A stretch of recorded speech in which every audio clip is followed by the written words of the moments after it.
Released in 1990 for the TurboGrafx-16, Bomberman is the first game in the long-running Bomberman franchise. Those other games that came before, the one from '83 and the first NES Bomberman, yeah, those exist.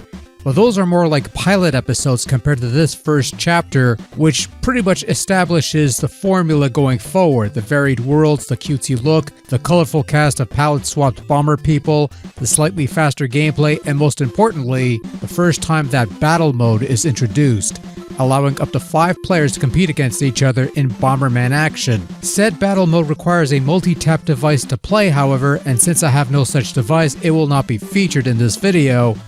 But it's safe to say that if you've played any Bomberman multiplayer battle mode in the past, this should be somewhat similar. Anyway, Bomberman has a story mode, which involves Black Bomberman being a dick and stealing the old man's girl, and it's up to White Bomberman to save her from the evil clutches of the Black Bomberman, cause see, White Bomberman is the good guy. Make of that what you will. The gist of Bomberman, for those who have yet to somehow sample this series, is you bomb bricks to clear the way, and every so often a power-up will emerge that will increase your abilities, whether it be laying down more bombs, extending the explosive yield, remote detonators, bomb kicking, walking through soft blocks, and things of that nature. Some abilities stick with you until you lose a life, but other abilities will stick around even after death. You lose all your lives and the game ends, but you have limited continues to keep going. But you also have a password provided to resume your adventure at a later time, which defeats the whole purpose of having limited continues because you could just use the password to just... Anyway. Your main goal is to clear each board of enemies and find the exit before time runs out. Failure to do so and more enemies show up. Bomb the exit for some reason and more enemies show up. Bomberman boasts 8 varied worlds, each of which is divided into 8 stages. The final stage of each world has you fighting off against a boss, which is something you didn't get in the NES games, not even Bomberman 2, but will get in subsequent games on the Turbo as well as future consoles. Bomberman is one of those games where the gameplay is somewhat evergreen. There might be different gimmicks, levels, mechanics, and other things that might get introduced or spotlighted, but the core gameplay always remains the same. You bomb things, you pick up power-ups to build up your ability to blow more things up, and you try not to get too cocky and blow yourself up because that's always the most painful.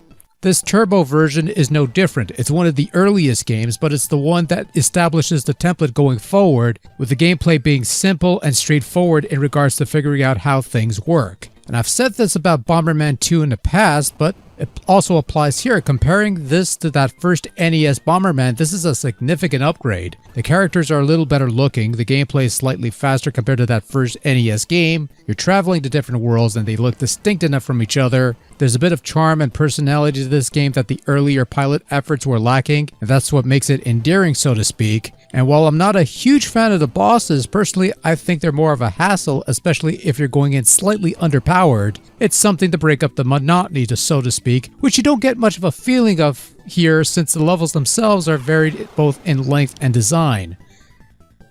Bomberman is where the standard look for the rest of the series would take shape. A lot of the enemy designs were carryovers from the first NES game and possibly the earlier Bomberman, but Bomberman is a more defined hero compared to the recycled Loadrunner villain from that 8-bit version.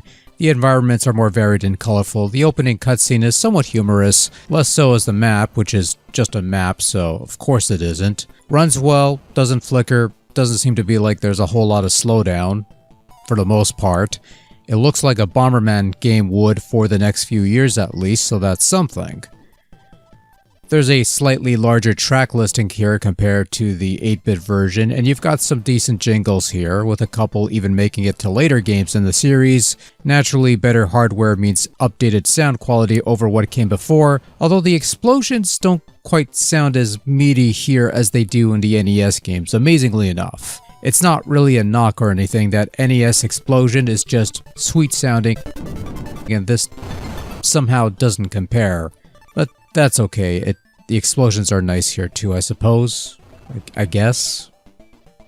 Bomberman may not be the first game technically, but it was the one that established the norm for this series going forward. Multiplayer battle mode, the overall look, and some common themes for the game. Whatever came before, like I said, you could count those as pilot episodes of sorts to lay the foundation before the actual first episode hit the scene, or in this case, the TurboGrafx.